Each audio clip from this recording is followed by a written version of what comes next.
You're listening to Tune Dig, a conversation between two lifelong friends about the power of music, one album at a time. I'm Cliff Seal. And I'm Kyle Stapleton. Each episode, we talk about a single album in depth, unpacking it through conversation to understand what makes it worth appreciating, and learning a little bit about life along the way. If you're listening for the first time because we're covering an artist or a record you love, we promise you'll learn something new or gain a new perspective by the end of the episode. And if you've stuck with us for multiple episodes, you know by now that you're bound to expand your horizons as we share clear entry points for artists you may never have tried to get into before. Today we're talking about We Are the Romans by Botch. So Kyle, I know that many of our illustrious fans have messaged us directly and said, thank you so much for expanding my palette with things such as a long-overdue and Ravi Shankar. But this time, would you mind doing something that's more accessible to normal people to immediately pick up? And the answer to that is a resounding no, sorry. No, not this time. Unfortunately, it's still important, and we need to pull your palette in another direction for fun. Although, for spoilers, it will be significantly different than the previous two vibes that we've asked you to get down with. Imagine if we'd gone from Marvin Gaye into this one. There are threads that we could pull there too. So why not? The whole thing of this podcast is look at how all these things interconnect. This record is really, really important to us, to a lot of people. And in the moment that we're recording this session together, which is a little bit before it will be released in the appropriate month relative to the calendar, but in this particular moment, Botch is about to finish its, well, what it says is its final show. Although, as we'll discuss, I'm sure, this is a band that would agitate promoters by consistently saying that they were about to play their last show ever for years and years and years on end. And so even in this moment, it's going to be a little difficult to try to figure out whether that's actually what's happening or not. I kind of believe them. I do time. too. Yeah. So thanks for all the wind up, but also if time is any indicator, they'll be in their 60s the next time they choose to resurrect. And I don't know. Anybody can do anything at any age. Just look at Iggy Pop, but I don't know that they'll want to. No, they seem to enjoy Charlie Browning the football away from people every time they go to kick it. Yeah. So I would imagine that this moment is probably, if I had to bet, sincere for the purposes of being like, did you ever expect us to be sincere here at the last moment of our career? Yeah. And the other thing that's different this time is they are sincerely, undeniably kicking everyone's ass. Like the people who knew back in the day, and then other people had 20 years to catch up, and they've been at the full height of their powers for the 14 plus months they've been touring on this record since the whole thing sort of started on a whim. It's got a whole fun story, but here we are. The thing for me going into this one was it's like the water right in front of our face. We've talked about Converge, we've talked about Me Without You, but I would say if there's like a Rosetta Stone record, the whole reason we started Music Grid before Tune Dig was because of a little band called The Chariot that absolutely wouldn't exist without Botch.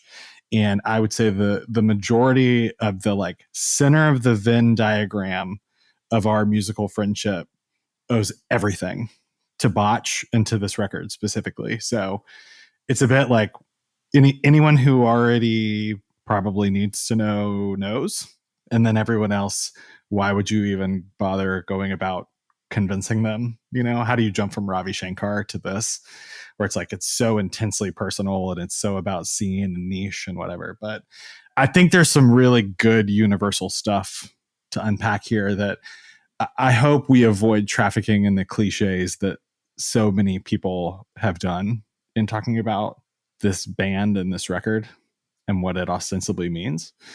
But I do think there is a fair amount of stuff to take away once you take the cannonball to the gut of the opening sounds of this record. Yep. To that end, the Bandcamp summary from the reissue of this record is good enough to just say as an intro to talking about this thing because it's hilarious. Begin quote, Unless you've been living under a rock that's underneath an even bigger rock in a cave in the middle of nowhere, you probably already know what's up with this milestone of an album. Initially released in the year 2000, Botch's final full length was/is the kind of devastating metallic hardcore explosion that the term, quote, metallic hardcore could/can only aspire to. In fact, these dudes nailed it so hard that the bands that came after them had to start calling themselves metalcore out of respect. Even that little synopsis is born of a time that has now passed, but was the moment that we learned about weird noodly hardcore right around this exact time, when all of a sudden blogs and threads and thoughts that people were beginning to have about lineages of bands were beginning to be documented on the internet in ways that we could chase down, figure out, learn about, and then download all of. And I think even that attitude that we heard in that writing used to be the way that a lot of bands would write about themselves and their albums, even in that time, trying to figure out how to give the most kitschy MySpace bio that would cause you to play some tunes and then hop around on similar artists or whatever. But like, it's both. That quote itself is a good introduction to this band and this record because it's both, in some manner, factually more or less accurate, and also just like wildly inappropriate tonally. And both of those things just live together with glee anytime this band pokes its head up. There is a definite, two types of people who get it and people who don't thing that lives on in the posture of this band and is sort of exemplified by this quote. And that's a theme that kept popping up for me. And, if you're under the age of 25, first of all, welcome. Crazy that you're listening to this.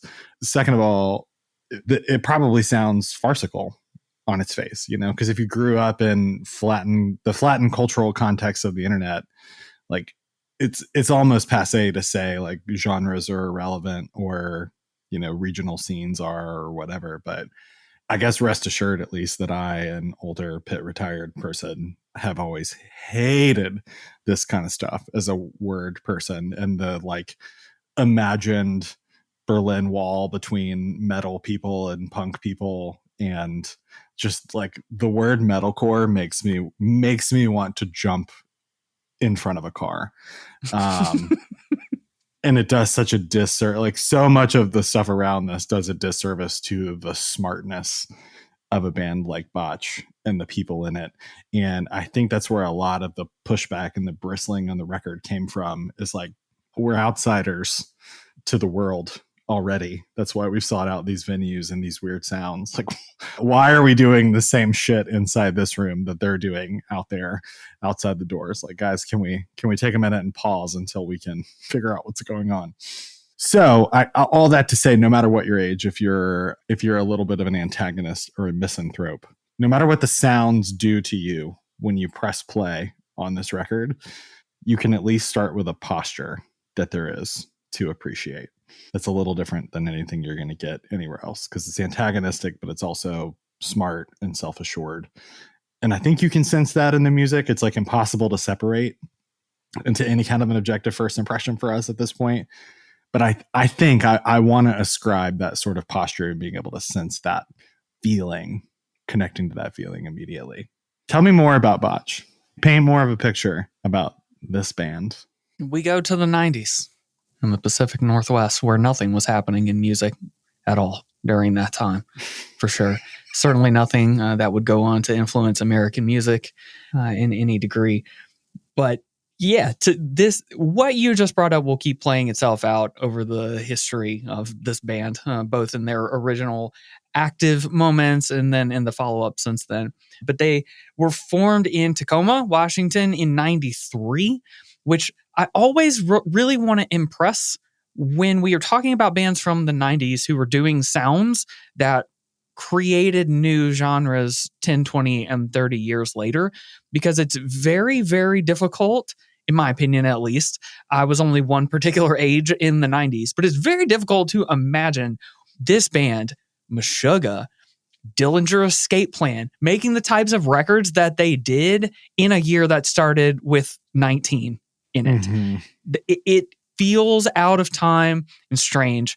So it's cool enough to think about how out of left field seeming any of this stuff would be. But I have a feeling that it's sort of doubly or triply the feeling that we're getting these days to have experienced it back then. You must have felt like a madman listening to something like this the moment that it came out. It's Are You Experienced in 67, right? Where you're like, an alien gave them the blueprint for the pyramid. There's no way this came out of a fucking human body. And just like 93, man, like Tacoma, right down the road from Aberdeen, Nirvana's blowing up. The Melvins are, I think this would have been right before Stoner Witch. So, but like Pacific Northwest is fully popping at this point, but not in this way. Like it is the grunge moment, and they started and were influenced by like more 80s stuff. But the hold that like truly punk culture and like post-punky stuff almost had on this area is like just anthropologically really cool to me. You know, they were all fighting back against the rednecks up in that area at the time.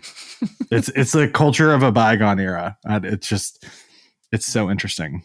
For sure. And like Melvins, which, you know, we spent a lot of time in the episode about Melvins that we did years ago about how much of a Rosetta Stone they are. And so here that is, again, right, influencing bands that don't necessarily sound like them, but certainly share a certain approach to antagonism at all possible times.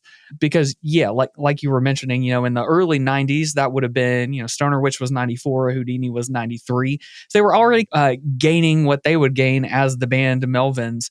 But for like Botch specifically, it was sort of a double-edged sword. And you read a lot about this in retrospectives now, but effectively at the time, like they were seen as not playing especially accessible music, which will not shock a lot of people who may not be familiar with the band, right? But like the degree to which you become inaccessible when you're already an offshoot of a burgeoning punk scene is an interesting threshold to kind of figure out. Like hold on, if punk is a whole collective thing where we're sort of saying there's nothing that doesn't belong, who is it that's all of a sudden making the wall that says Botch is on the other side of it? Mm-hmm. We don't really know, but what we see from Botch in those years is they were pissed at whoever it was. Whoever defended that wall, they fucking hated them. And so they were consistently sort of being treated as outsiders, and then also made sure to act like outsiders at every possible chance they could, made fun of overly serious hardcore and punk scenes. I mean, there are a million touchstones for all of this as we talk about this record and this band. But I mean, everything from the way shows were booked to the way that they made merch and sold merch, the designs of their t-shirt, the way that they released records after they broke up as a band. All this stuff Go Google Botch boy band shirt right now. Still one of the best shirts, one of the best pieces of merch in punk history. That and the chat pile glass Grimace smoking a bong are my two favorite pieces of merch probably ever in punk history. Neither of them currently approved for working remotely, where my shirt is in the camera. But I can wear them when I go to camera, cool shows and I with can't Kyle. tell you why. My shirt is too cool for this meeting, and I'm very sorry. Isn't it Pride Month? Fuck you guys. Doesn't Lockheed Martin support? Don't we have a rainbow Lockheed Martin logo on our LinkedIn right now? So even back then, right, some other examples of this, me and you laugh about this a lot because it has become such a normal thing that it's no longer a surprising bit. But like, we'll see weird bands, weird local or small or heavy bands or whatever play shows. And especially if they're the headliner and seem to have any control over the music that gets played in between before the band comes up. Like nowadays, it's just like basically as ironic as you can possibly be is the move.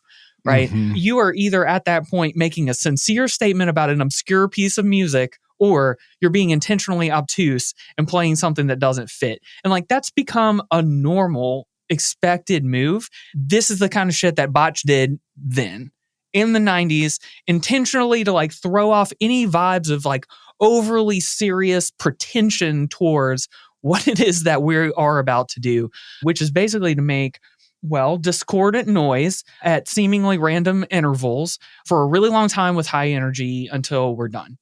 Yeah. But it was a signal that it's about energy and momentum Exactly. and release, not about aggression or masculinity or whatever. Certainly not. And we have two really recent examples. Like the big one that I think about a lot is Turnstile playing I Want to Dance with Somebody and everybody singing along right before they go on.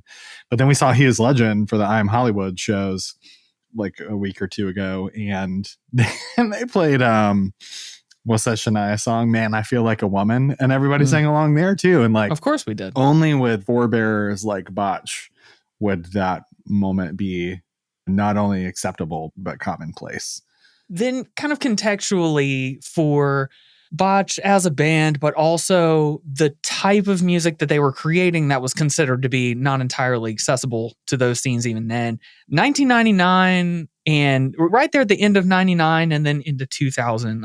Again, this record was technically released like right at the end of 99, but seems to have had a little bit of a period to where people will talk about it being released in 2000. Mm-hmm. But either way, right at that time, you've got, man, here's a real like vignette into my life. We're going to list off some things that some people will know deeply and other people will go, what in the hell are you talking about? First group is small but deep. Second group is much larger. Yep. So 1999 especially was really crazy for hardcore in general. We have We Are the Romans. We have Calculating Infinity.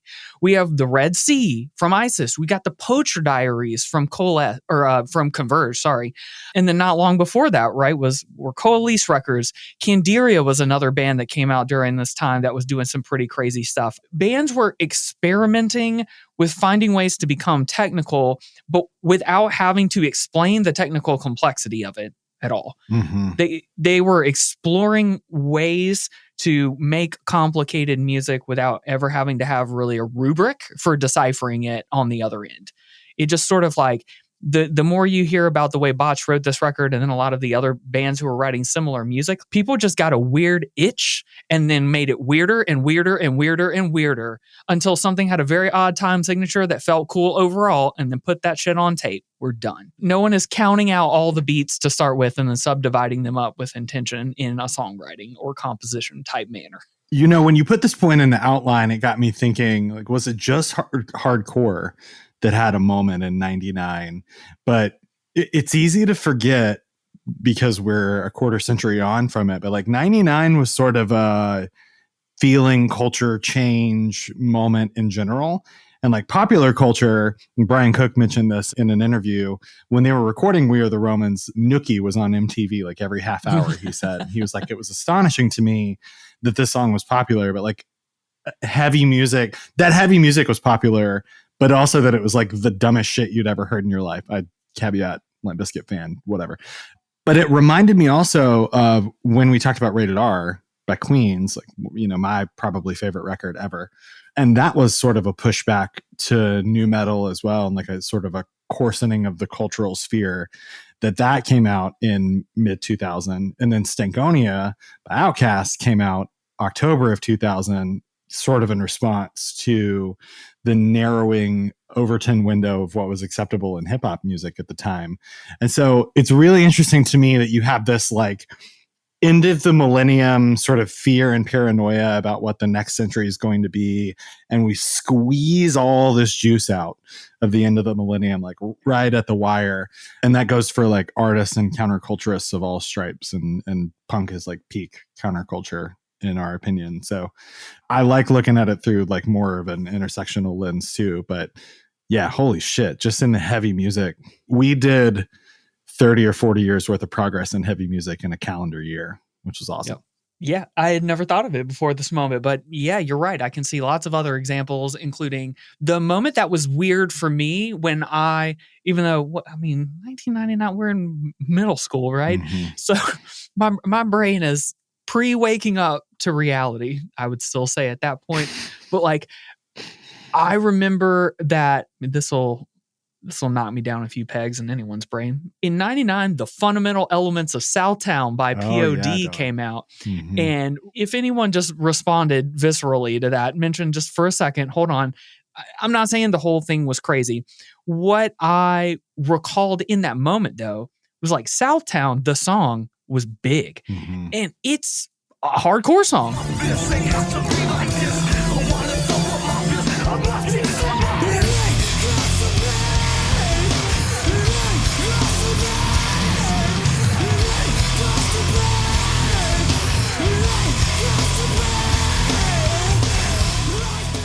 It's hooky. Yes, it's got DJ stuff, all that for sure. But like, it's a heavy song. And like, they were sneaking in some kind of slammy metal type stuff, not only into the sort of popular zeitgeist, but at that point, I mean, they're shoving that into Christian music stores. Yeah. And so all of a sudden now that's meeting up with, and if you want to know about this little branch, right, we did the Norma Jean episode and we'll walk you right up to that line and you can take that line further in our other episode if you want. But like, yeah, to your point, like all of a sudden heavy music started finding footings in a bunch of different places. And even though we're maybe projecting this onto it, it does seem like all of a sudden a lot of bands went, nah, I can be weird too. Let's do it. Let's get especially odd. Right. And then we had Behold the Arctopus, which is what happens when you don't let people reel it back in. Did you know, I didn't realize until just this exact moment that Battle of Los Angeles by Rage was released the same day as We Are the Romans. Yep. Okay. We're putting some pieces together in this puzzle, aren't we? Yeah, for sure. But again, internet convergence culture makes it so easy to see how a bunch of stuff stacked up in a day. But when all we have is our like pubescent memories of these things, they all existed in separate cultural lanes. So it's like the Slim Shady LP came out around the same time, came out around the same time as Battle of Los Angeles, and then came out around the same time as We Are the Romans. Crazy. Yep. But then specific to, that whatever kind of subgenre or scene you could discover, to that point about the internet and the way that it was changing, then finding Botch specifically.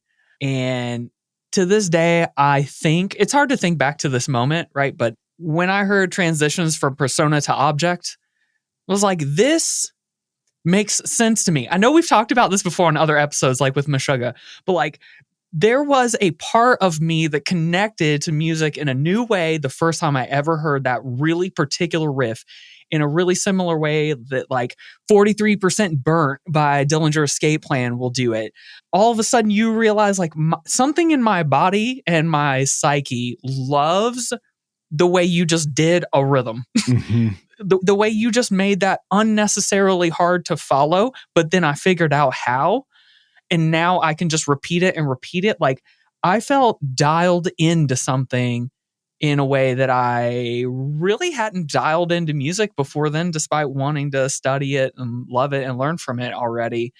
It's like the closest I would get to something like that before that point was like, Led Zeppelin, something that was about depth and mastery and proficiency and production and like things that just had stories and thought and complexity for days and years. And instead, this was like, this doesn't feel like that though, but it's still really cool. Yeah. Thank you, blogs. And as well, like during that time, this actually came out from Hydra Head Records, which is another, again, moment to see all the places that things were spiderwebbing out, right? Because Hydra Head was started by Aaron Turner having been the front man of ISIS and now Sumac and a lot of other really cool projects, who's also just like a really cool artist in his own right. But, Hydra Head at that time was putting out, again, check this list, man, like ISIS, Botch, Converge, Coalesce, Boris, Jesu, Kyo Dot, Cave-In, like just records on records on records that would become, if you just took that list and you took every record from every band I just mentioned in 5 seconds, you can find hundreds or thousands of people who are like, that's my favorite record and I love it so much I would die for it. Mm-hmm. Like, it's an important piece of music to me. And some of these, just a handful of record labels were just like putting out things that would, have all this impact. There were a lot of great labels like Ipecac, Amphetamine Reptile, like cool, heavy, weird, whatever stuff in the 90s. But for my money, Hydra Head was like the A24 of scene stuff at that time, where it's like, I will go check it out sight unseen because it's so well curated and it's so good. So like, shout out to Aaron Turner for being a consistent tastemaker for over 20 years and being really uncompromising about that. I like Hydra Head. You and I personally owe a lot. And I know to your point, thousands of people would say the same thing. Yep. And like that kind of an impact is so cool and seismic. It really is. It really is. And man, moments like this, sorry for an overly earnest aside so early in the episode, but like thinking about moments like this will sometimes like really kind of throw my spirit into a weird moment of what is the little small thing that I have an itch to do that feels like it won't matter, but could potentially have like a seismic dent in the universe level type of shift or cause people to see things or experience things differently in such a cool direction. And like Aaron Turner and Jake Bannon both are people who are like, you just watch them having done things and you go, oh my God, like you've created more culture than I'll ever experience in my whole lifetime just because he says with a Jacob Bannon artwork directly behind his head. Dude, yes. Yes. Because in a sincere way, people like that really inspire me. Like, me too. There doesn't seem to be a high threshold for the pretense of the thing. The thing doesn't have to be so important before you do it. They just sort of do it because it's in the lane of the art that they've created or that they want to create. And I don't know.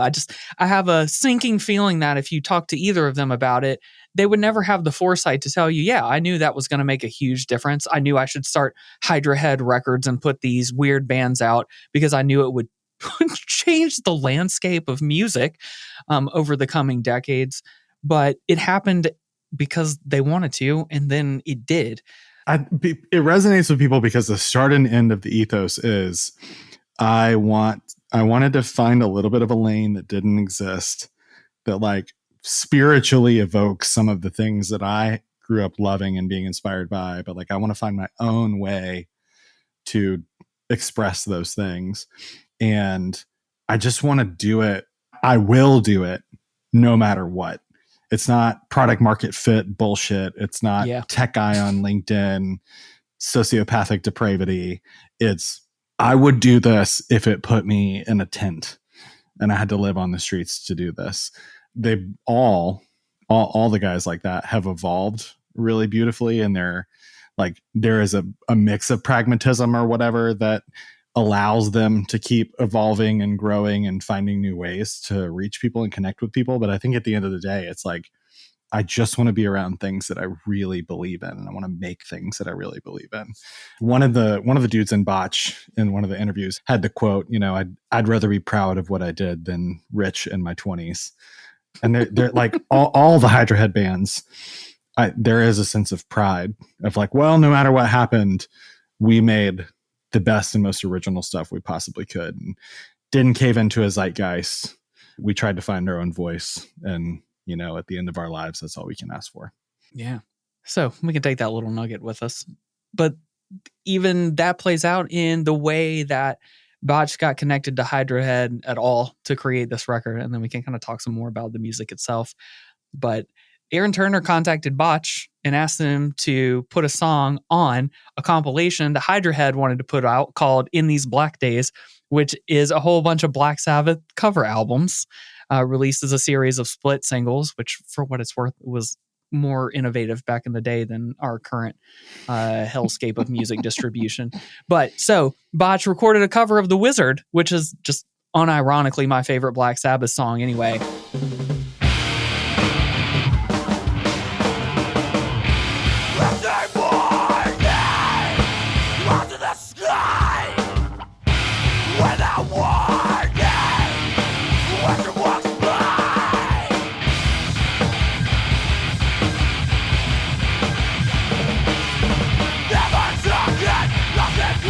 They recorded a cover of that, sent it to Aaron Turner along with a demo, and now we're gonna release a Botch record. Okay, yeah, like whatever this band is doing, everybody was on board with. But like it, just so many earnest, tiny connections like that are cool and have such a uniqueness to them, down to like the fact that a Black Sabbath cover would connect these people when, one of the ways that Coalesce got through certain periods of their career was from a Led Zeppelin's cover record. There's just if you make the mistake as we go along of thinking everything here is non-serious, you'll miss it. But if you think everything is serious, you'll miss it too, because it's not. But like, you don't record Black Sabbath and Led Zeppelin covers. You don't talk to people in the scene who clearly care about bands and putting out innovative material unless you, at some particular and personal level, give a deep shit about something that you're doing. But Botch's ploy seems to have always been, we're never going to quite let you in on exactly what that means. And your only invitation is to come to a Botch show, at which point we'll probably troll you. But that's still the only place to get it. Agreed. Carrying on the vibe of the Melvins, no matter what, in every possible aspect of reality. So, okay, one thing we've been doing in recent Tune Dig episodes that will work really cool here, I think. One of the things we talk about is how do you start by taking in a record like this, especially if it's one that you haven't heard before, or you haven't heard in a long time, or isn't generally in your kind of sphere of things you're naturally going to turn on unless we make you. And I think this is a really important aspect of music like this. And we sort of talked about it a bit with Meshuggah, but being able to approach this with an open mind is important, but there are some ways I think we can kind of guide your open mind through it as experienced listeners of, just perversely dissonant music. I think we can help. So to that end, I'd be curious then, Kyle, like what either kind of surprises you about this record, thinking about it as someone listening to it for the first time, or like paying a lot of attention to it as we have in prep here, or otherwise like some guidance or context on thinking about this if it's not normally within your wheelhouse. Yeah, I think for a number of reasons, this exercise is especially important in this episode with this album for a couple of reasons. One, if the Olivia Rodrigo episode brought you to this point with us in some rare way, or something else like that, Sun House, I don't know, there's a chance that you'll turn this on and within 10 seconds hit the pause button and be like, nope, gonna go get a beer, keep on living my life. On the other end of the spectrum, there is a lot of hype. There's a lot of cliched writing, which I, have already talked about my disdain for. But this album is enshrined, like you mentioned to me before how many places this appears on like best albums of the end of the millennium or whatever. Like they've been called revolutionaries. It has a true Hall of Fame place. So it's like very easy to throw all that into your like goggles before you listen and be like, there's something I'm supposed to get. Like a lot of other people get this thing. I need to get it. Whatever happens when I listen, I need to get it and then go to a show and be like, yeah, of course I love Botch. I would do my best to do away with any of those preconceived notions and try really hard to listen for the first time. Even if you have listened to this before, even if you're a Botch fan, like even if you're listening to this episode because you love the band, because you saw the reunion tour, if you're in the camp like us, we wish we could, I would dare to say, experience the feeling of this record for the first time again. I think there's three things that stand out for me. The first thing is the energy, right? At the risk of sounding like all the writers that I hate talking about this record, the first thing that you're going to notice is like a force of nature feeling, right? Like immediately, first notes right out of the gate. And it's like downhill skiing on a black diamond or something, or like having a hurricane come directly at your face. And I promise I won't do any more shitty similes. But like to be able, the human ability to be able to bottle a thing like that that's inside of you and just like throw a lightning bolt with your hand is amazing.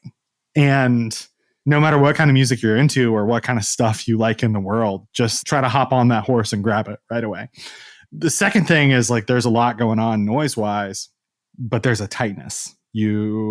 I will use an I statement, never doubt the band's control over the chaos for a second. Frequency Ass Bandit is a really great example of that for me, where it can be really choppy and abrupt, but they're in control. They're riding the lightning the whole time. And then similarly, the third thing is dynamics and space and tone. One thing that sets them apart from a lot of their peers of the time was not only the like Nirvana loud, quiet, loud thing that they do so well, and it doesn't feel jarring to go from a loud part to a quiet part, but the space they create and the tone that like creates a feeling of bigness throughout the record, because a lot of it is not recorded in a big Led Zeppelin 4 kind of way. It's close mic'd, it's tight. There's some DI stuff. Dave's vocals are very tight. The drums are very tight and dry.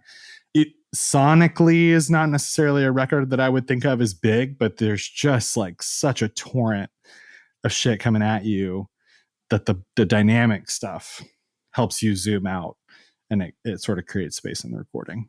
Yeah, 100%.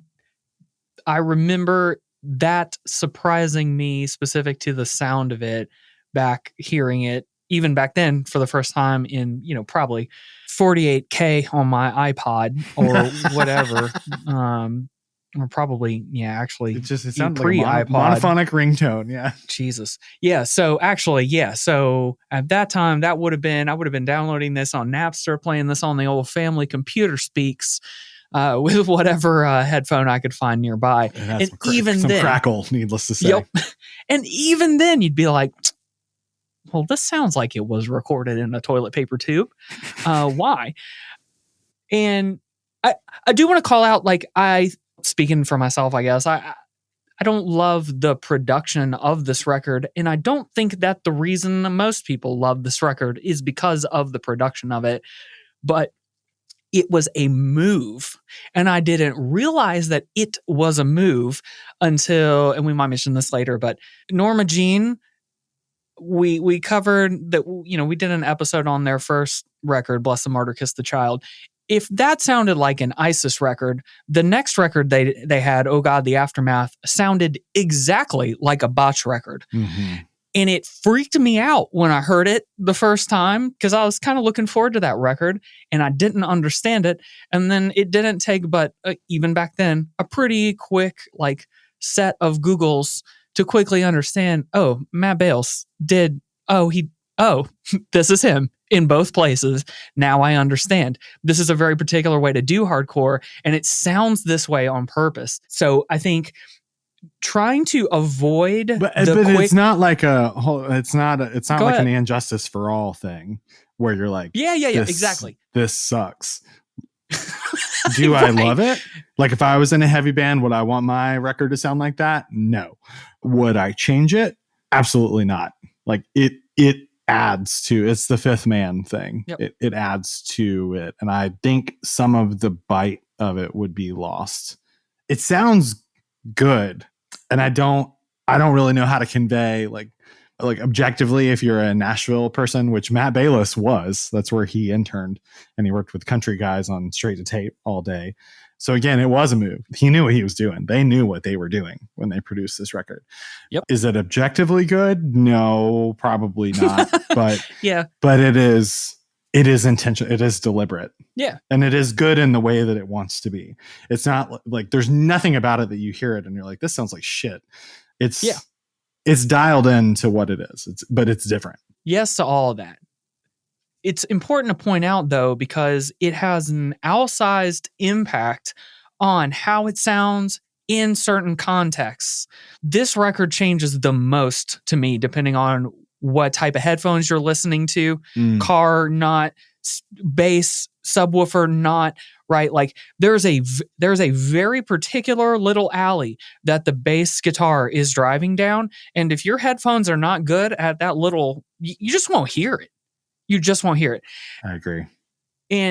But to your point, it begins to feel intentional if you'll let yourself hear it, because what does happen by doing that is guitar merges with vocals and everything becomes an extreme downbeat push.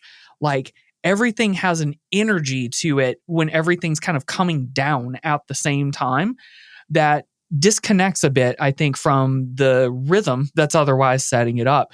And that creates a really cool dynamic. And it's part of what makes it really difficult to follow what they're doing rhythmically. And we'll probably talk about this some more as well, but like the alternations between what designates a downbeat in this music will send you spinning. And it's an aspect of what makes you feel off kilter and what makes it feel like it lacks like resolution and things like that. It's all kind of working together and doing something interesting that a lot of other music never really tried to do.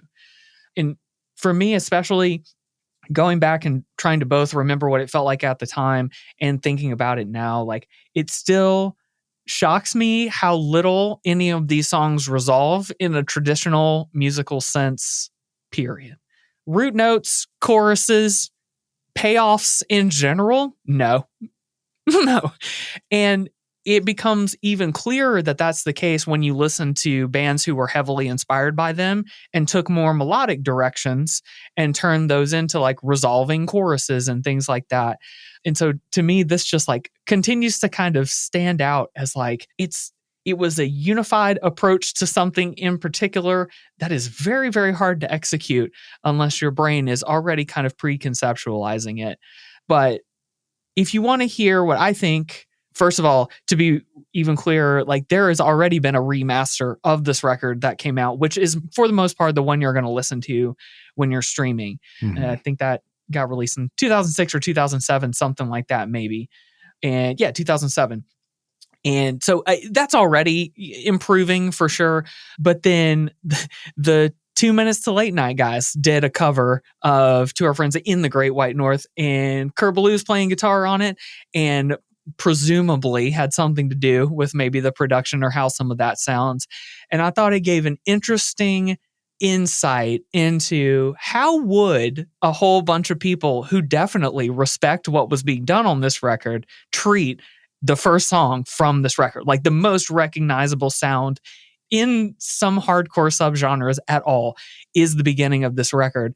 And so it was an interesting bit to listen to there. But to your point, like you can even see that even though I feel like I can tell some tonal differences, especially maybe in drums and things like that, like they are still trying to achieve that same unified sharpness that would come down with angular guitar riffs and vocals happening all at the same time. So it's a fun thing to experiment with and think about. So that continues to catch me off guard a little bit these days as I think about and listen to it. But being less of a fucking dork for a second, we talk a lot about the everything's in 4/4 if you're not a huge dork challenge. I want you to kind of apply it here, especially if you are someone who's new to this record or doesn't listen to a lot of music like this. If you have trouble like latching in, just go straight to transitions from persona to object. In the very beginning, it is 5 beats over 4 beats. And then every 20 beats, these two things come together.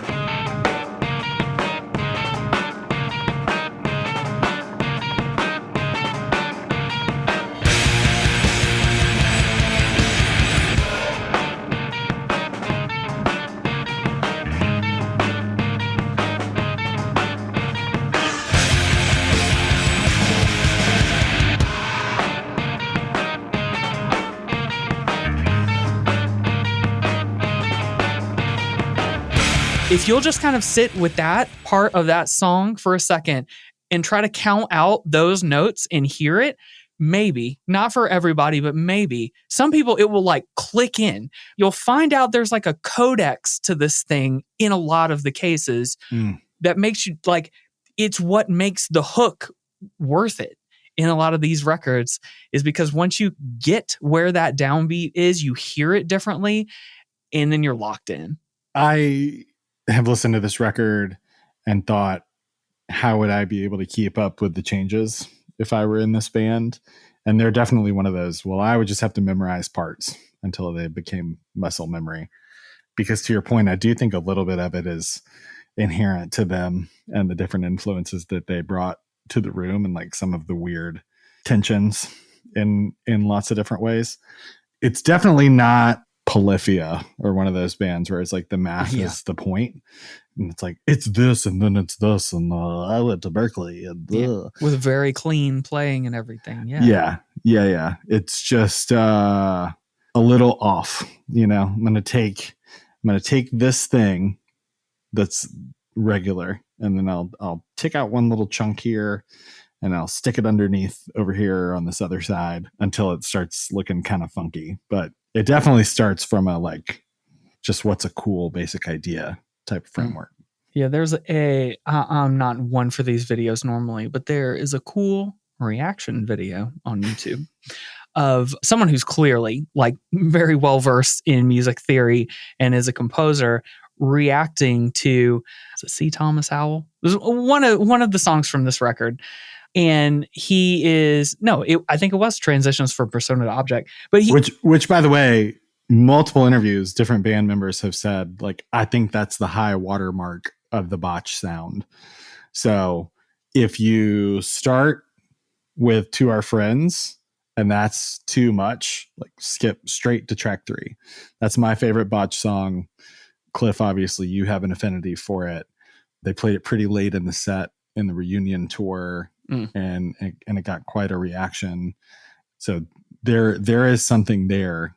There's like a core Botch thing, which is interesting because it's one of their weirder songs. Yeah, it's not like a Botch fastball; it's a Botch change up. Yeah, and that's why watching this reaction video is funny because it ends up being, and we know how this feels. This guy says pretty late in the video, holy shit, this song was like a 7-minute song and I've talked for 45 minutes about it. How did that happen? Yeah, I feel you. Tune dig. Let's get another white guy in here and we'll add another hour to every episode. We'll be sick. Director's cut. The Snyder cut of I Tune put 3 Dig. white guys in a room and all I got was this shitty DVD commentary. And just a lot of, wow, that's so interesting. Yeah. Dude, bro. Wait, babe. Listening to this guy who's clearly smart about music, like try to kind of chronologically track in real time the time signatures. He's clearly very good at it. And he does it right at the beginning, right? In that part I'm talking about where it's like a 5/4 over 4/4. And he's easily doing it. And then as it goes along, he's like, no, I got it. And he's naming them. And he's counting them out and he's naming them. And then it starts to get to several places and he's like, I don't know what they did. What? I don't know. But he kept, it was this cycle, which I think is a cycle that's worth having for people maybe listening to this for the first time, which is like, that didn't make any sense, but it wasn't wrong. Right. That didn't make any sense, but it wasn't wrong. Hold on. Okay. I don't understand what happened. It feels random, but at the same time, it works if I keep in here and listen to the next thing that it's connecting to. For other non-musician fans of that Michael Palomino guy, the guy who always plays the PRS guitar and reacts to different pieces of music. Yeah. That guy seems so sweet. I agree. Like, I love watching his videos. Watching that guy when you sent me that was a lot like the satisfaction of watching a Michael Palomino video where he can't immediately find the phrasing of a thing. It's satisfying if you like the piece of music and he can't figure it out immediately because it's like there's a smartness to it. If this guy with perfect pitch and whatever can't get right to the thing. So it was cool to watch that guy with Botch where he was like, it's so weird. And it's so like, what? Yep. Yeah, it's gratifying. You know there's something there, but structurally, you don't necessarily know what it is. Yeah. And so let's dig in a little bit more there because there's intentionality and there's some cool, I think more than almost any other records we've talked about. This one has nice little vignette quotes that'll help kind of box you in to, like we said, it's always going to alternate between overthinking and underthinking. So bringing out little vignettes about what they were actually trying to do versus the meaning that you could project onto it in reverse is hilarious. As a spoiler, soon we will talk about C. Thomas Howell as the Soul Man, the title of the song, and how hilarious it is that is the song title, and how it is not as serious as you think it is once you figure out why it's hilarious. It's all amazing. But the one quote that's great was, the point of Botch was, as Tim always put it, apparently, keep it in a weird time signature so when they're banging their heads, they're banging them on the wrong beat. And it's like, okay, that can actually help me kind of figure this out. And you would see then from all the bands that these folks would go on to make, because this was actually their last studio record, because apparently they didn't get along super well. But like, you got Minus the Bear and Russian Circles and These Arms Are Snakes and Roy, which is a definite fun offshoot. But like, they would always continue to play with weird time signatures in a lot of those other bands, but specifically within Botch, like, it was very antagonistic intentionally from the perspective of the actual rhythm.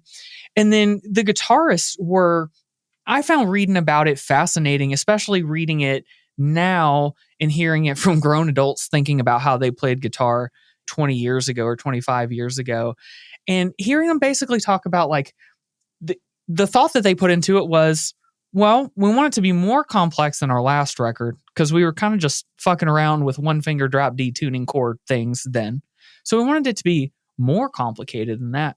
But at the same time, anything kind of beyond that, no. Like, they weren't thinking harder. It was more just like, I want to play it differently than I played it last time, and I need it to be weird and match up with all the weird stuff that we're doing, so that it's like, sharp and angular, and that's going to sound right. There's no grand scheme. There's no like magical, complex music theory approach to how the stuff was written, which I think makes it all the more fascinating that it came out this way at all. And then you add in the layer of, they said it was kind of a fluke. This band was slow at writing.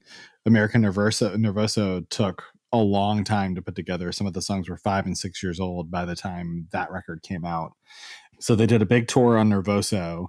Then it was, what's our next tour going to be, that gave them sort of an endpoint for, okay, well, we need new music for when we go on that tour.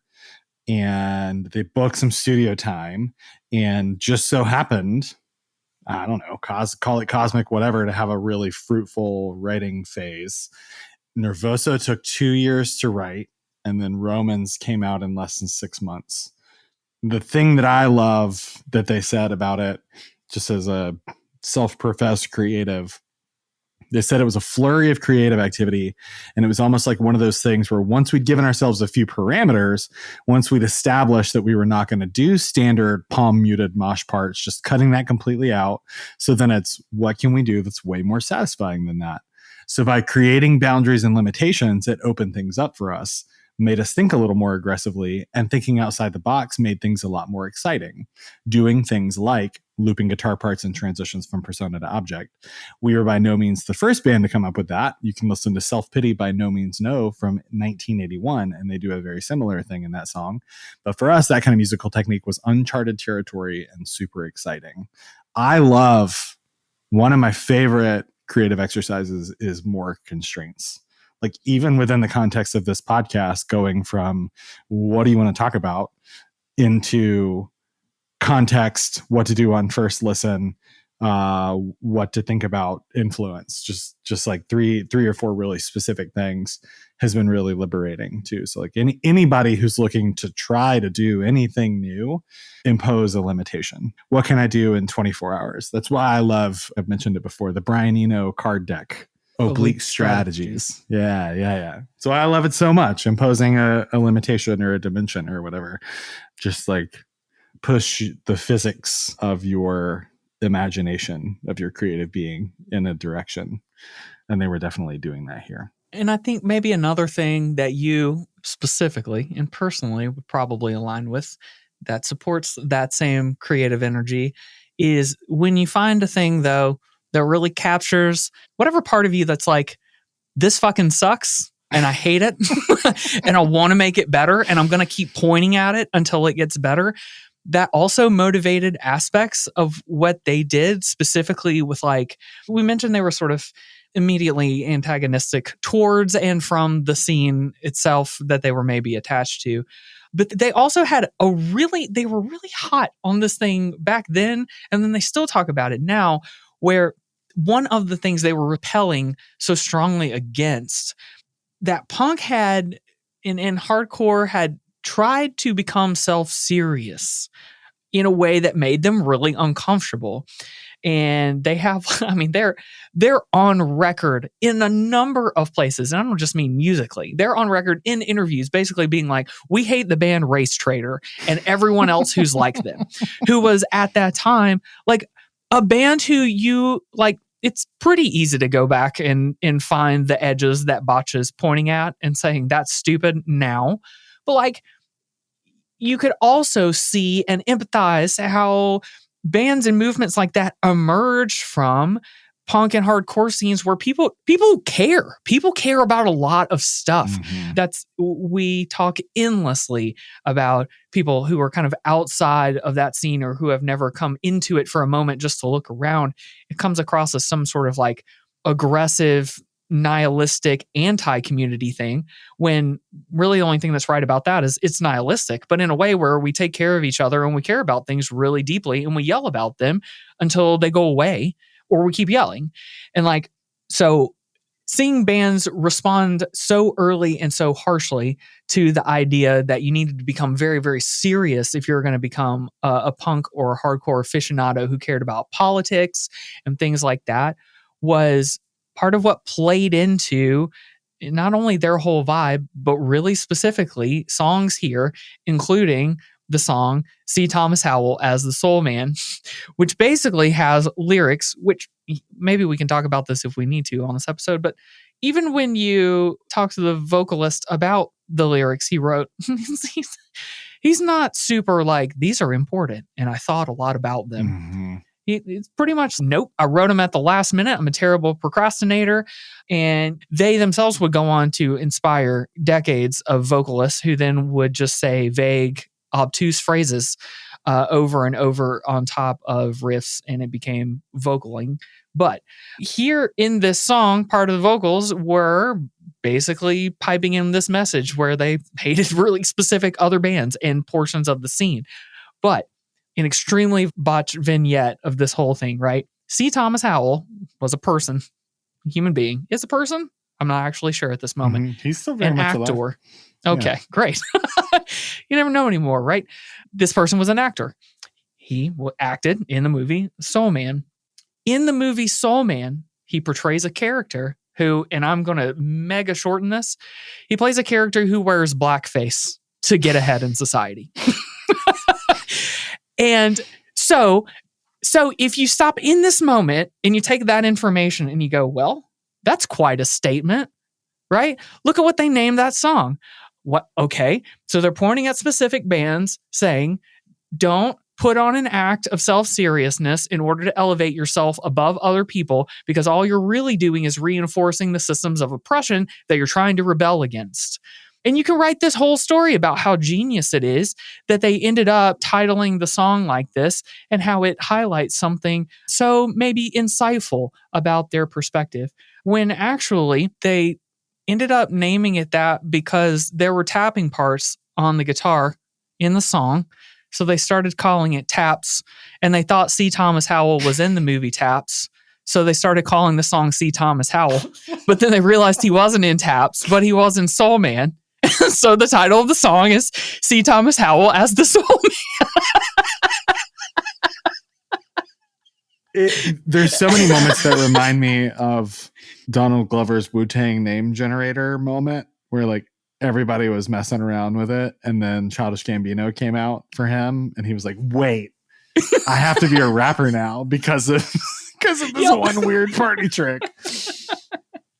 The name of the album kind of came from an "It's Not Serious Till It Is" thing, right? They said we had the song "Man the Ramparts," which is the great closing track on the record.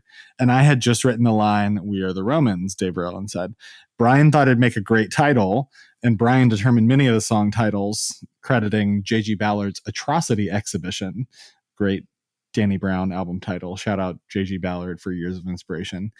The Atrocity Exhibition as inspiring themes of the human body as a landscape and the way that culture and entertainment sort of dictates the human body and vice versa. So Brian Cook, very much a cerebral core of the band. I'll talk a little more about him later.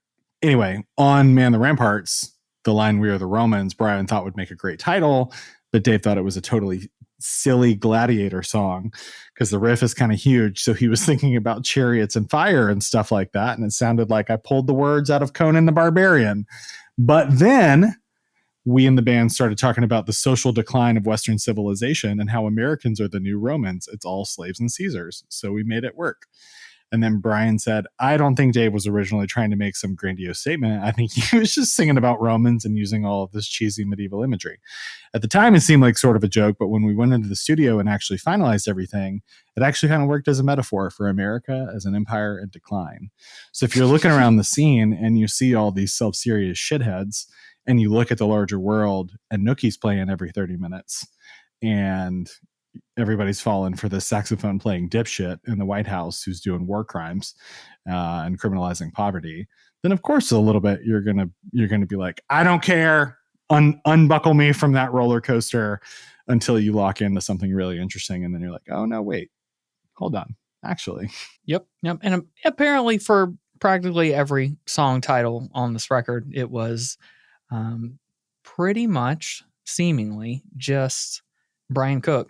Just Brian coming up I don't with think, phrases. I think Dave said I didn't come up with any of those, and that's why so few of the lyrics have a connection to the song titles. Yep. Which became a cliche exactly in heavy music later as well. I was just about to say, another more move. farcical titles and yeah. Well, yeah, and especially the super long ones that basically had no correlation with anything that was actually being said in the song, so that everything on the track listing looked ridiculous. Yep. Everything is alive, everything is breathing, nothing is dead, nothing is bleeding. The Aristocrats. So to this end, we often also talk about if you can give yourself over to a thing enough to let it get in your bones a little bit as you're listening to music and letting it expand you on the inside, what can you then focus on when you try to listen to this music really actively? And how can you start to interpret it, think about it, experience it in new or interesting ways? I found I kind of felt self-conscious about saying this statement, and then I listened to an offhanded other podcast episode where two people in Australia were talking about this record, and this the woman who was being interviewed had listened to this record a lot after not really being exposed to it and was sort of talking about her experience with it. Very interesting premise for our podcast. Having comedians listen to seminal hardcore records and then be like, what did you think about that? Be funny. Was really fun. But she was basically like, hello, line cook. Let's talk about the stock market. But she was like, I ended up enjoying this most laying down flat, doing nothing else, just listening. She's like, every time I try to put it on doing something else, it fell off and I couldn't get it and I couldn't lock in and I couldn't appreciate anything about it. And she was like, this is not my normal type of music at all, but I came to appreciate it, but it didn't click in until I decided to just lay down and listen to it without doing anything else at the same time. And I think there's something unique that I have no good explanation for about this record and some other ones. In fact, actually, the Chariot record you just mentioned is like this for me. They cross some sort of threshold where they go from becoming a super energizing thing to me to becoming more of a like relaxed, locked in thing. Mm-hmm. And I tend to really enjoy this record doing much calmer things than I normally would integrate this type of music into. And I don't know why, but something about it feels different. And I wanted to at least say it out loud so that if someone else had a similar experience, you could try it too. Cause like, doesn't feel like a put this on and chill at the pool type record. And yet I have a feeling that would work pretty well. Yeah. And I don't know why. I don't want to ascribe too much of their intent to why that works, but I had the same thought. I was walking in my neighborhood listening to this record and I was like, I love like looking at the birds in the trees and smelling the fresh cut grass to this record. It gives me a peace in a weird way. I think I also don't like it for things like going for a run or trying to exercise or like getting pumped up or anything like that. And I think it's because there's so much like falling apart happening. You know, you can't build too much momentum because then the train will fall off the rails or something like that. I gotta feel like it's something around the way that they designed it to like not be locked into one thing. And the second you want it to be one thing, it's not that anymore. But if you can just like absorb it and appreciate the multitudes of it for what it is, it like makes you feel more present. It's like walking around the High Museum with really bright lights on and all the art looks a little different in the collection, but like you really want to be, you're pumped to be there, but you have more of a like sustained soul chakra thing than just like a lot of energy to do, a lot of Red Bull energy to be exercising or whatever. I don't know, but I agree with you wholeheartedly. Well, you did though. I'll ask you to share some more though, because you shared a ton of moments. This is a very like, wow, I guess the word would be momentous, but it's not quite what momenty. I mean. Yeah. Like you put out a ton of just like moments, and those are true for me too, but I thought your list was awesome. Like what happens when you hit moments that you identify as such when you have the context that you just shared about how you kind of feel about it overall? Yeah, I normally think parts don't work in a record when it's like part and part and part and part. And, you know, one of my favorite bands of all time was Every Time I Die. And Andy Williams talked one time about how at first they were a band that just wrote parts, and then they wrote whole songs, and then they wrote songs that worked together linearly as a record. And I've always seen those building blocks as the way you get to being a better and better band, because you can just string together more time more smartly. And maybe it's less party and more songy than I give it credit for, but it seems like the way the dudes in the band talk about it, you know, this being only their second full-length record, that they're trying a bunch of stuff and seeing what works, and they're trying fragments, you know, fragments add up into like a movement or whatever. But I think the record, I love the record because it's full of moments that 20 plus years on still make me go totally feral. It's underpinned by Dave's vocals. I think Dave doesn't get enough credit as like one of the best vocalists in the history of the genre or the approach. Everyone's really at the top of their game on this record. Great drums, great bass, obviously killer guitar. But Dave's vocals, there's the perfect amount of rawness in the capture and like just some delicate distortion applied. So I think throughout, vocals are a cool thing to focus on and isolate, and then hear how much of the vocal and lyrical styling is clearly influential on stuff that came after it. But starting in the first song, it's got a move that you and I have always loved to the point of joking and laughing about. There's a cymbal ping, just a boom, and then they go Ding. into the last riff. Yeah. The ting, you and I and our buddy Stuart Rohn used to comment on the ting and how we would look out for that move in bands. And that was a signal. That was a conch shell to lose your shit in the pit, just like a real quick move. So I love it when I hear it, and I didn't realize that this had those in there, but like such a signature move. Love it.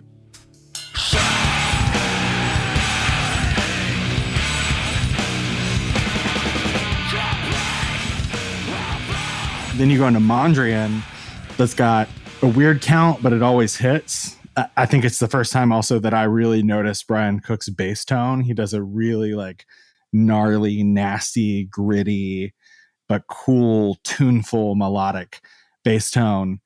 And then you get to about a minute 15 and they do that big atonal chord in a groove that again has been ripped off a million times since. And then about a minute later, they go into a groove a sort of Latin groove. And I think the demo for this one was called Latin Song, or one of the demos was called Latin Song. I want to say it was this one. But there is a groove that's great if you are on TikTok and you love the way people are doing like bachata dances to Knock Loose's Suffocate. There's a little cool rhythm stuff happening there.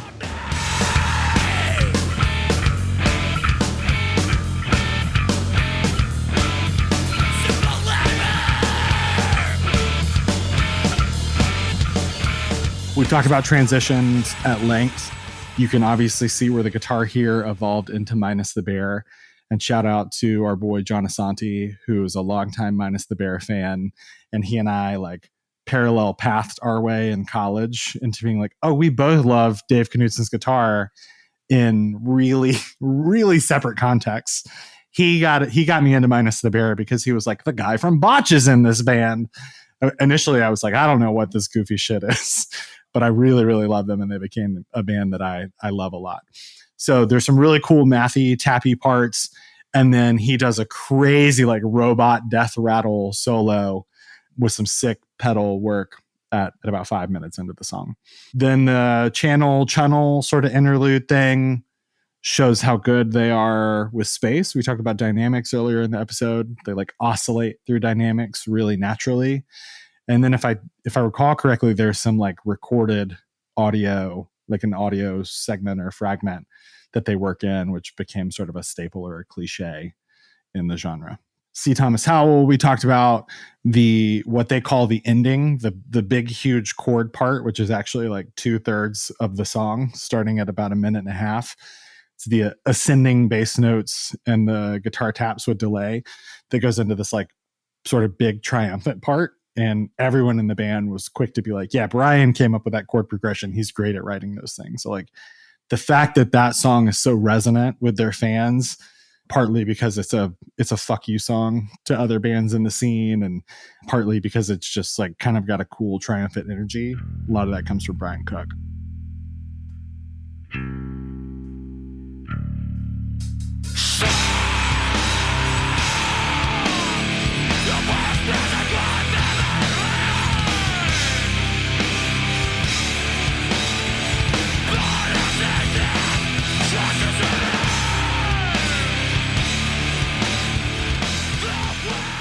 Then a little later on, or I guess right after C. Thomas Howell, St. Matthew Returns, I called this the Limp Bizkit clunk splat note, which I know is just a helmet thing. It's just like everybody flattens out into a really dissonant low end thing. But when they all hit it, to your point, the downbeat thing, I think St. Matthew is where you can really hear the downbeat because it sounds like Wile E. Coyote splatting onto the pavement from great heights. That's like my favorite aspect of that song. And then I was like, is there a guest vocalist on this punk style? But it's just Brian Cook. It's so different than Dave that I was like, there's somebody from another band. Maybe they got somebody from a band that they like, but it's just Brian Cook. Not just, but it's not Dave. And then in Frequency Ass Bandit, the super ripped off move is at 3 minutes, the panic chords, the meh, meh, meh, meh, going into then like a super fast chug part.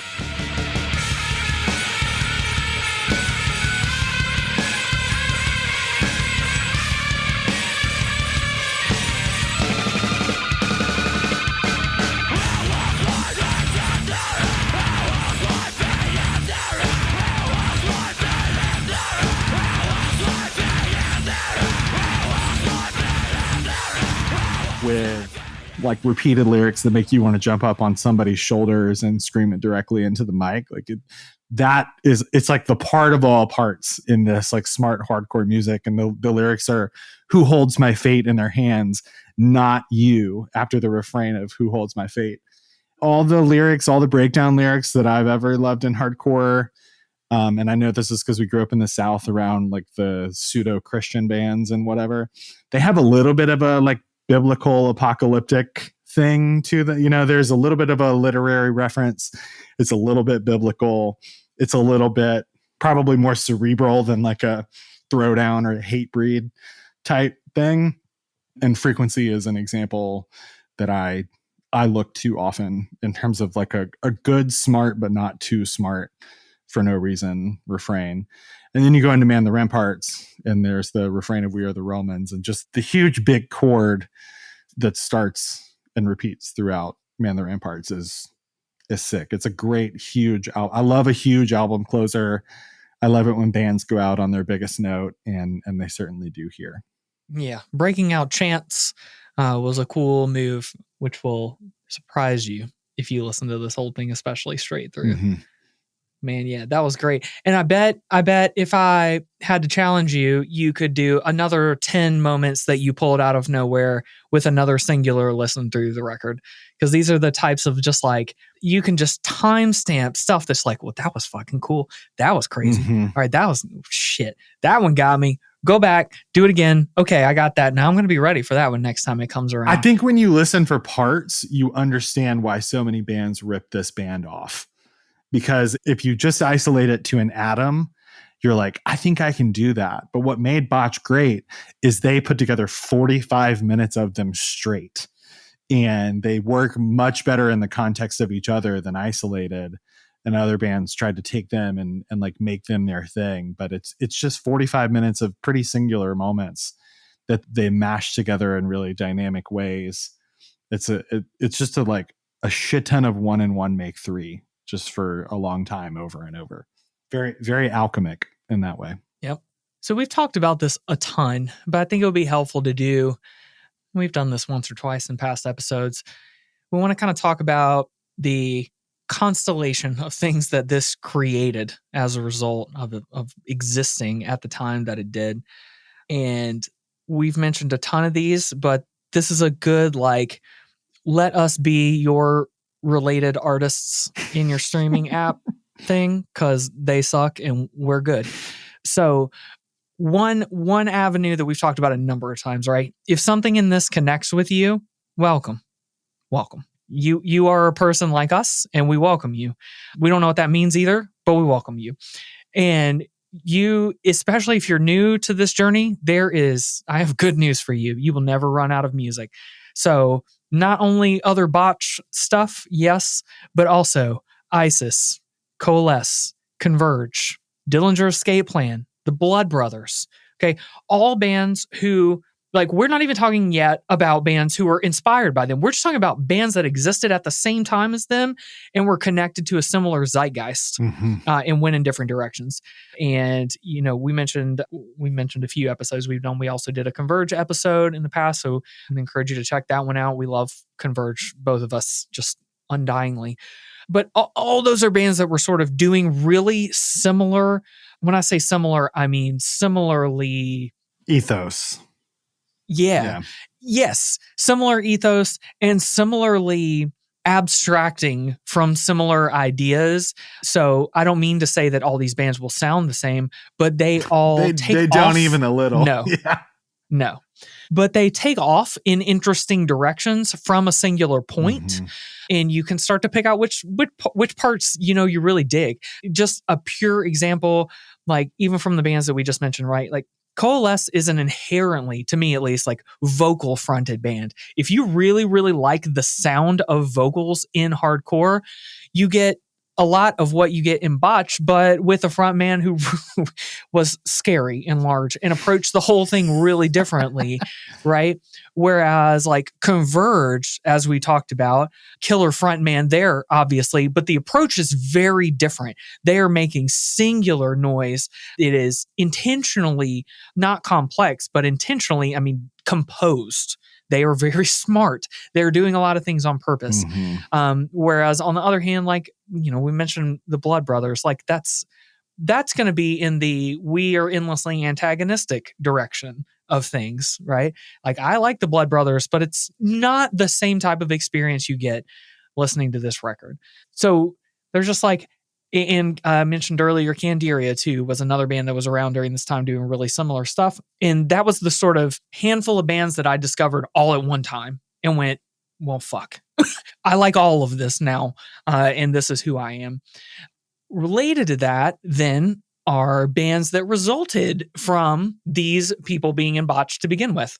So These Arms Are Snakes, minus the bear, which you mentioned, Russian Circles, Sumac. Again, all very different bands, actually, especially in that group. That's really fascinating. Minus the bear is the standout. And then do the bands that those guys were in. So like These Arms Are Snakes, I still think is one of the coolest. There's no band that ever sounded like These Arms Are Snakes. I think they're really, really rad in the way that like latter day Poison the Well was, of just like, oh my God, they were breaking out into something that nobody else was doing. They were really thrilling to me, and I'm sad I never got to see them live. Sumac, though, in particular, I'm thinking like Aaron Turner is in that band. So obviously that's cool. But Nick, what's his face from Baptist, is the drummer. And Nick is like one of the Dave Grohl posted a Baptist live video because he was like, this is one of the best fucking drummers I've ever seen in my life. And for the few and the proud who knew and saw Baptist, they were like, oh my God, they were different and they were good. And then they get over into the Converge side of things because they were a God City recorded band. So like between Hydra Head and Death Wish, God City, Converge, but between the Botch guys on the West Coast and the Converge guys on the East, all the good heavy stuff ever of the past 25 years has a root on this tree somewhere. The other part of that being Matt Bayless, who engineered this record, was briefly in Minus the Bear, produced a lot of other stuff. Like you mentioned him earlier. The big ones for me, though, are those seminal first three Mastodon records, Remission, Leviathan, and Blood Mountain, that like, if you were coming of age in heavy music in the early and mid 2000s, those are still like Titanic, smart, oh my God, heavy music is breaking into exciting new places type music. And he was at the helm of those records as well. I sent you. Still can't wear my Blood Mountain shirt anywhere. It's hard in Atlanta. We could in Atlanta, people. We've never covered Mastodon on this because we would have to talk about it for a minimum of 6 hours just being from Atlanta. But I sent you Matt Bayless's. He has like a Word document saved on his .com on his own website of all the stuff that he's produced or engineered, and it's like a 2-column thing that's 1, 2, 3 full pages. It's an insane amount of stuff, like Burnt by the Sun. He also worked with Brendan O'Brien. That's where he cut his teeth after Nashville. He was an assistant on Around the Fur by the Deftones. He's seen it all, done it all. So there's a lot just to go. If you go down the Matt Bayless rabbit hole by itself, that's enough for quite a while. It would be cool to be cool enough to have a rabbit hole about me. That sounds neat. So we thank you for your work, Matt Bales, and everyone else who has rabbit holes that we get to go down in podcast form. Similarly, that first of all, just the 2 directions we just gave you will take you the rest of your life anyway, but other ones to add into the mix. We mentioned earlier, like Melvins were effectively a bit of a forebearer, godfathers of the scene type deal, but close enough to kind of be considered peers. I think on top of the other bands we talked about, both Melvins and Harvey Milk, and those 2 bands' influence and impact in a similar time frame, in a similar moment and desire in history. To antagonize actively. Exactly. Yeah. Yes. Yeah. I would add on, more modern descendants of that same trolling, shitty, toxic dude life would be like Viagra Boys, who are one of my favorite bands of the moment, and Callous Cowboys, who are one of yours, who take very different tacks on the I want to put a finger in the eye of all of the worst things of this scene, that is supposed to be inclusive and an oasis from all the bullshit of the rest of the world. There's not enough of that kind of stuff because it's very hard to do well and smartly and not be like a hack. But those are a handful of bands that are exceptional because they toe a line very delicately and humorously. And the music is like inarguably great, in my opinion. Yep. Well, +1 Callous Cowboys for anyone who hasn't taken our word for it yet. Go to a show. The records probably won't make sense. Go to a show. Go see them at a show. It's like, yeah. I haven't like scratched my head at a thing in a while, but I walked out of there last set. Like, I'm so glad that I'm not going to go put that on in the car right now, right this second. But that was one of the coolest things I've seen in a while. That makes sense, although I am somebody who puts the song in the car for sure. But to that point, like, I mean, just to connect dots, right? Like, we are going to go see them soon because we're going to see Dillinger at their Calculating Infinity reunion shows and whatever in New York. And like, so Dillinger put together a killer lineup and several shows, but like Callous Cowboys will be there and it will work perfectly. It will fit. Who else is on those? Car Bomb, Candy, and Carbon. Yeah. Very, very good vibe collections. Yeah. Overall. But to several points you made, just again using Callous Cowboys as an example, like the perfectly executed tonally merch thing is a thing they do very well, and has certainly a spiritual connection back to the aforementioned famous Botch shirt. Botch boy band walked so God Smiles on the Callous Cowboys could fly. I'm thinking of the Callous Cowboy shirt that says, "Yeah, man, I'm gay too," with a bunch of Punisher logos running down the arm. I forgot about that one. Yeah. God bless the Callous Cowboys. I've never wanted a shirt that I could never wear more than I had in that particular moment. I want to wear that shit to Applebee's, man. You can get away with a year two of me, perhaps. big guy privilege. Yeah. One other thing that I want to mention is I'm a huge fan of Brian Cook, more beyond the context of Botch and just as like a music figure in like an Iggy Pop's radio show kind of way. Or like Questlove for other people, I guess. Basically anything he writes about or recommends is worth checking out to some degree. He talked about Rick Froberg from Drive Like Jehu and Hot Snakes when he passed away, and like said, I can't overstate his influence enough. But he's also into stuff like Stars of the Lid, Silver Jews, Jackson C. Frank, like folkier stuff. He has a kind of folk solo side project. But he's been a role model of continuing to stretch and evolve as like an aging punk that on a meta level, I have appreciated and taken cues from a lot over the past 10, 15 years. He also writes on Tumblr about his record collection, like literally every record that he owns, adding up into the hundreds, which I think is psychotic and very cool, and a labor of love that I would absolutely have done in a previous dimension. Like 20-year-old me would have taken that on and done about the Verse 500 and then been like, this is horrible. Why am I doing this? And then he's just very eloquent. Like he writes for a lot of bands for like reissues and stuff. And there's a great interview with him on Machine Music where he talks about evolving and inspiration and like trying to be timeless instead of tapping into the zeitgeist. He talks about the band Fugazi and how they were a good template for him.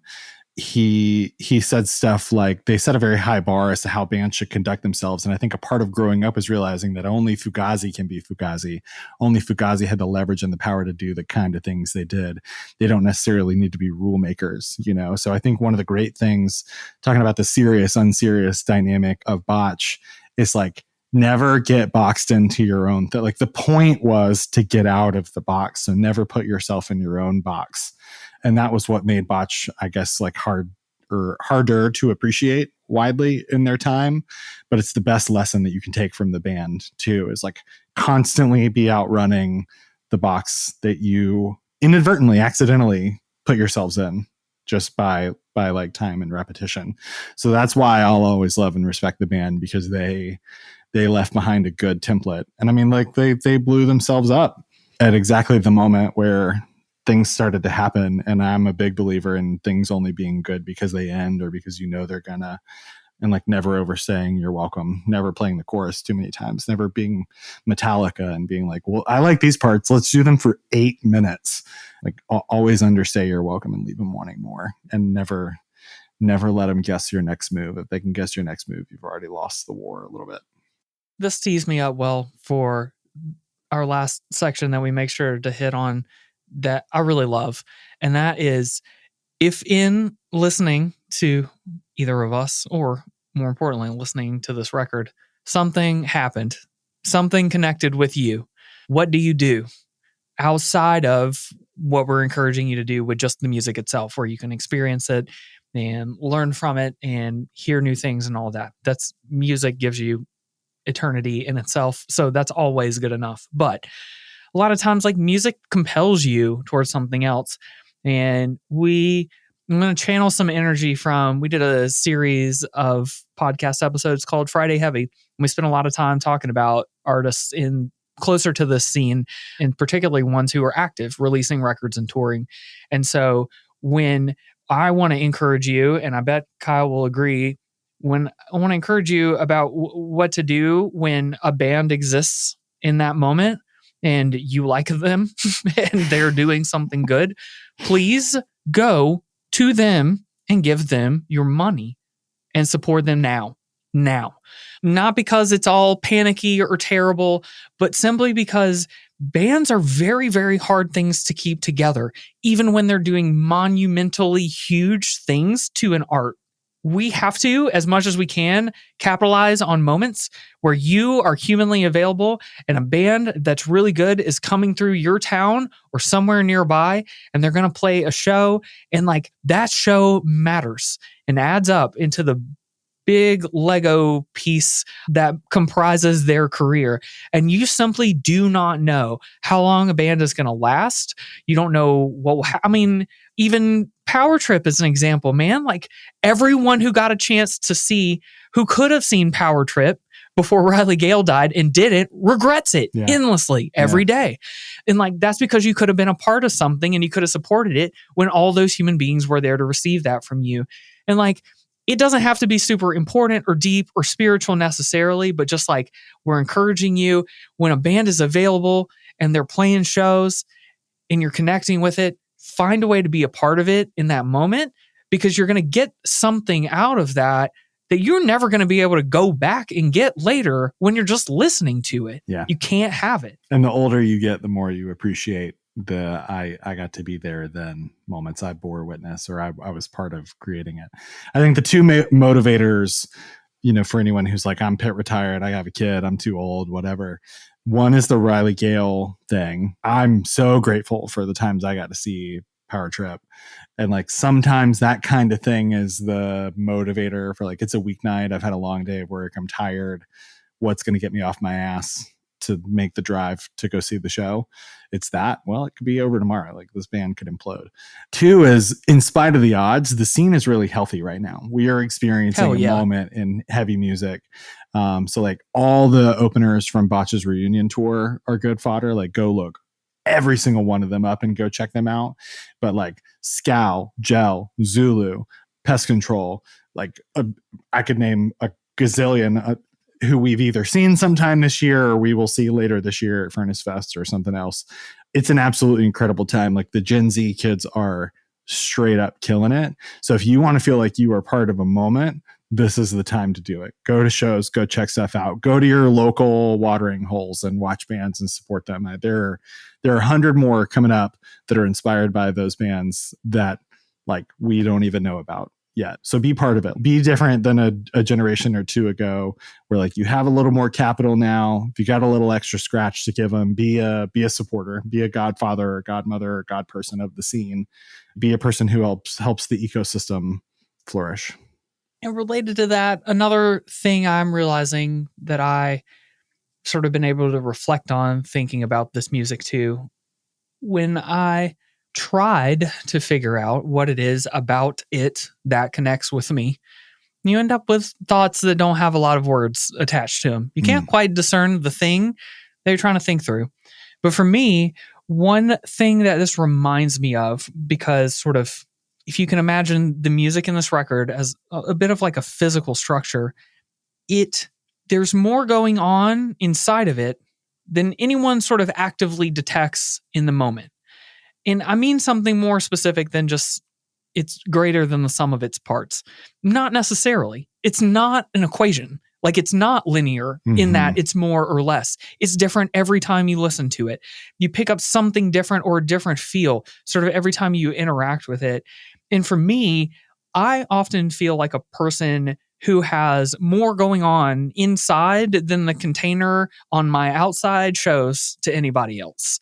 I feel like a person made up of a million polyrhythms and time signatures that aren't intentional, but they are me and they're what I'm experiencing. And frankly, I'm just riffing on them. I'm just trying to find something interesting and do something a little bit different and see if this like entertains me or gives me energy in life.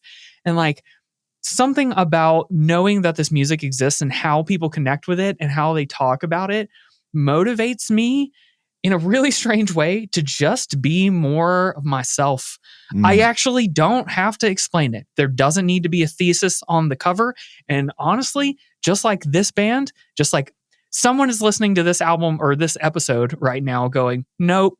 And you know what? That's fine. You don't have to get it. But if you do, there's something that unlocks that feels exponential. The ability to have more to pay attention to than you have attention to pay is a feeling, and it comes up for me a lot listening to We Are the Romans and the other records that this inspired. And like, I hope that if that thought connects with somebody, that gives you energy the next time you listen to this record, and that it reminds you that being weird and playing it by ear as you go along because you trust yourself and you understand that you're making something that other people don't have to approve of. Get some fucking energy from this, man. This is a perfect encapsulation of what we're capable of as people if we'll just stop thinking about it so much and stop trying to explain it and go. And you've taught me, Kyle, more about that than anyone else probably. And vice versa, for sure. It's important to do that not only for its own sake, but because the world is constantly in shitifying the modern world. The world at large is battling to flatten culture into a commodity and to flatten people into data points and things to be transacted. Don't let it. If you don't want to do it for yourself, do it out of spite against the world. Don't let the world flatten you and the people and thoughts and things around you that are beautiful and cool and as of yet unwritten. Like push back against the world, kick against the pricks, and be the boy band of your dreams. Go to tunedig.com for your chance to win a free vinyl copy of the album we just covered. And follow us on Instagram and Twitter for even more info about the album, including playlists, links to interesting articles and videos, and even some stories that didn't make the episode. Most importantly, though, please support your favorite local record store or concert venue, or buy merch from a band you love. Thanks for listening.